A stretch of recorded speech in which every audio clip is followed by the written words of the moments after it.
দাবানলের আগুনে জ্বলছে কানাডার একাধিক শহর। দূষিত ধোঁয়া ছড়িয়ে পড়েছে পাশের দেশ আমেরিকার নিউ ইয়র্ক ও নিউ জার্সিতেও।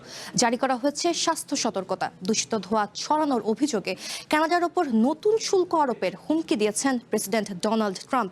এদিকে বিশ্বকাপ ফাইনালের আগে দাবানলের ধোঁয়া নিয়ে মহা দুশ্চিন্তায় ফিফা কর্তৃপক্ষ। দাবানলের আগুনে জ্বলছে কানাডার বিস্তীর্ণ অঞ্চল। শুক্রবার পর্যন্ত দেশটিতে প্রায় ৯০০ দাবানল সক্রিয় ছিল, যার বেশিরভাগই নিয়ন্ত্রণের বাইরে। ২৪ ঘন্টায় সমান তালে জ্বলছে বনাঞ্চল, আর পরিস্থিতি নিয়ন্ত্রণে হিমশিম খাচ্ছেন দমকল কর্মীরা। দাবানলের আগুন সবচেয়ে বেশি ছড়িয়েছে অন্টারিও প্রদেশে। এর মধ্যে প্রায় ৬,৫০,০০০ একর বনভূমি আগুনে পুড়ে গেছে। নিরাপদ স্থানে সরিয়ে নেওয়া হয়েছে হাজারো মানুষকে। দাবানলের ধোঁয়া কানাডার সীমান্ত ছাড়িয়ে আমেরিকার বিভিন্ন অঙ্গরাজ্যেও ছড়িয়ে পড়েছে। দেশটির আবহাওয়া বিভাগ জারি করেছে স্বাস্থ্য সতর্কতা। মাত্র একদিন পরেই বিশ্বকাপ ফাইনাল অনুষ্ঠিত হবে নিউ জার্সির মেটলাইফ স্টেডিয়ামে। এরই মধ্যে আয়োজকদের কপালেও চিন্তার ভাঁজ ফেলেছে বিষাক্ত কালো ধোঁয়া। দাবানলের ধোঁয়ায় ঢেকে থাকায় পরিস্থিতি নিবিড়ভাবে পর্যবেক্ষণ করছে ফিফা।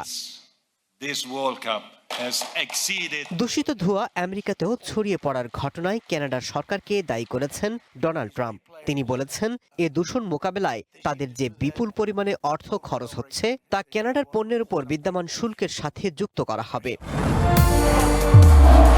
নির্মাণে নাম্বার 1 শাহ সিমেন্ট। সেই সাথে ট্রুথ সোশ্যালে তিনি লিখেছেন, কানাডার প্রধানমন্ত্রী মার্ক কার্নিকে ফোন করে তার দেশের ইচ্ছাকৃত অবহেলা সম্পর্কে ব্যাখ্যা চাইবেন। তবে কানাডার অন্টারিও প্রিমিয়ার ডগ ফোর্ট আমেরিকাকে সমালোচনা না করে আগুন নেভাতে সহায়তা পাঠানোর আহ্বান জানিয়েছেন। তারা কি সাহায্য করতে পারেন? আমি ওয়াটার বম্বার চেয়েছিলাম, আমি দমকল কর্মী চেয়েছিলাম।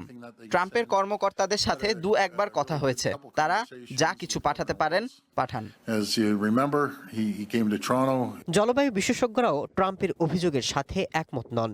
তাদের মতে বৈশ্বিক উষ্ণতা বৃদ্ধির ফলে বনভূমি আরো শুষ্ক হয়ে পড়ছে এবং দাবানলের ঝুঁকি বাড়ছে। শুধু কানাডা নয়, তীব্র তাপদাহ এবং শুষ্ক আবহাওয়ার কারণে ইউরোপের বেশ কয়েকটি দেশ, বিশেষ করে স্পেন, ফ্রান্স, গ্রিস এবং পর্তুগালেও ভয়াবহ দাবানল ছড়িয়ে পড়েছে। Masud Rana, one international desk.